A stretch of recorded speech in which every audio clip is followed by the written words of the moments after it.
Hello friends, स्वागत है आप सभी का मेरे यूट्यूब चैनल पर। आज हम बात करेंगे समाजीकरण की प्रक्रिया क्या है। समाजीकरण का अर्थ, परिभाषा और विशेषताओं को मैंने समाजीकरण की जो पहली पार्ट 1 वीडियो है उस पे समझाया था, तो आप उसमें से जाकर समाजीकरण का अर्थ, परिभाषा और विशेषताओं को देख सकते हैं। आज हम पढ़ेंगे समाजीकरण की प्रक्रिया। समाजीकरण की प्रक्रिया पर्याप्त एवं जटिल होती है। समाजीकरण की संपूर्ण प्रक्रिया विभिन्न स्तरों के माध्यम से होकर संपन्न होती है। विभिन्न विद्वानों ने इस प्रक्रिया को अलग अलग मत में प्रस्तुत किया है, लेकिन समाजीकरण की जो प्रक्रिया है उसको जॉनसन का क्या मत है, तो हम यहाँ पर जॉनसन ने समाजीकरण की प्रक्रिया को जिस प्रकार तो हम देख रहे हैं कि जॉनसन ने समाजीकरण की जो प्रक्रिया के अंतर्गत चार मुख्य अवस्थाएं बताई हैं, जिसमें पहली अवस्था है मौखिक अवस्था, दूसरी अवस्था है शैशव अवस्था, तीसरी अवस्था है समरूपता की अवस्था, चौथी अवस्था है किशोरावस्था। मैंने पहली वीडियो में भी बोला था और अब भी बोलती हूँ कि किसी भी प्रश्न को जब हम हल करते हैं तो यदि उसमें कोशिश कीजिए कि छोटे से छोटा डायग्राम बनाने की, क्योंकि जब हम डायग्राम के द्वारा एक्सप्लेन करते हैं उत्तर को तो उसका एग्जामिनर पर इफेक्टिव प्रभाव पड़ता है। अब हम इन चारों अवस्थाओं का विस्तृत विवेचन करेंगे। तो पहली अवस्था है मौखिक अवस्था। बच्चे के मौखिक अवस्था बच्चे के समाजीकरण की यह पहली अवस्था होती है। इस अवस्था में बच्चों की संपूर्ण आवश्यकताएं शारीरिक तथा मौखिक होती हैं। भूख, प्यास, सर्दी और गर्मी की अनुभूति ही उसकी प्रमुख समस्याएं होती हैं। बच्चे को अपनी माँ के अतिरिक्त और किसी को नहीं जानता है। बच्चे माँ के साथ शारीरिक संपर्क का आनंद की अनुभूति करते हैं।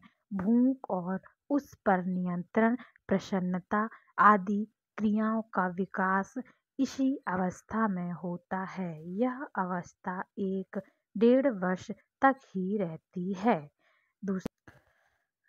दूसरी अवस्था है शैशव अवस्था। इस स्तर का प्रारंभ 1.5 वर्ष की आयु से होता है। इस अवस्था में बच्चों को कपड़े गंदे ना करने, हाथ साफ करने आदि की शिक्षा दी जाती है। इस स्थिति में बालक निम्न 2 भूमिकाओं में कार्यों का संपादन प्रारंभ कर देता है, जिसमें पहली है माँ से प्यार प्राप्त करने की इच्छा और दूसरी है स्वयं माँ का प्यार प्राप्त करने की इच्छा।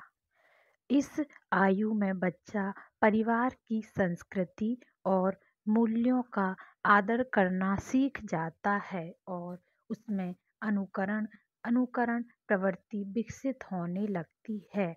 अब हम पढ़ेंगे तीसरी अवस्था समरूपता की अवस्था। समरूपता या तादात्म्यीकरण की अवस्था 3-4 वर्ष की आयु से प्रारंभ होती है और 12-13 वर्ष की आयु तक रहती है। यौन प्रवृत्ति के विकास की प्रक्रिया भी इसी अवस्था से प्रारंभ होती है। समरूपता की सफलता के लिए निम्नलिखित 4 पारिवारिक परिस्थितियों का स्थान महत्वपूर्ण होता है, जिसमें पहली है यदि पुत्री को माँ का और पुत्र को पिता का पूरा स्नेह मिलता हो। दूसरा है बच्चा जिस सदस्य को आदर्श मानता है उससे बालक के संबंध घनिष्ठ हों। तीसरा, परिवार के अन्य सदस्य बच्चे को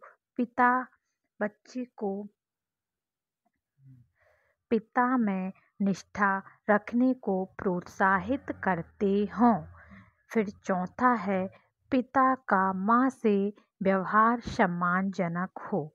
उपर्युक्त दशाएं बच्चे को निराशा से बचाती हैं तथा उसे भावनात्मक सुरक्षा प्रदान करती हैं।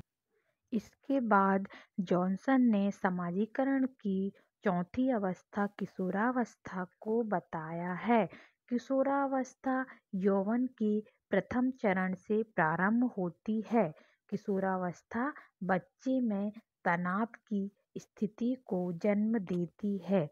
तनाव की स्थिति के लिए निम्न विरोधी परिस्थितियां उत्तरदायी होती हैं, जिसमें पहली है, किशोरावस्था अधिक स्वतंत्रता की मांग करती है, जबकि परिवार एवं समूह उसके व्यवहार पर नियंत्रण लगाने का प्रयास करते हैं।